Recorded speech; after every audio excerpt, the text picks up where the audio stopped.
I am Midshipman Kurt Daniel Ubias, Bachelor of Science in Marine Transportation, first year, 1A10. Pinili ko ang kursong maritime dahil pangarap ko na makapunta sa iba't ibang panig ng mundo. Gusto ko ring makatulong sa aking pamilya sa pamamagitan ng pagkakaroon ng maayos at siguradong trabaho.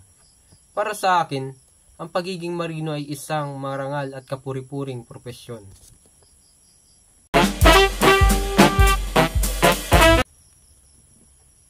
Pakikinig ng mabuti sa tuwing may nagsasalita sa harapan.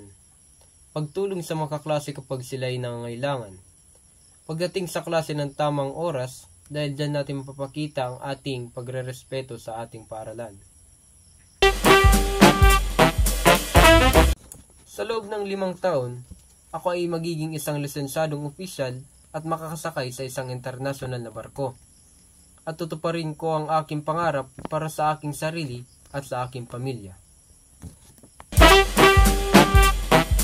Ang gusto kong maging pamana sa mundong ito ay ang pagiging inspirasyon sa kabataan na kahit galing tayo sa simpleng pamumuhay, kayang-kaya nating abutin ang ating mga pangarap sa pamamagitan ng sipag, tiyaga at determinasyon.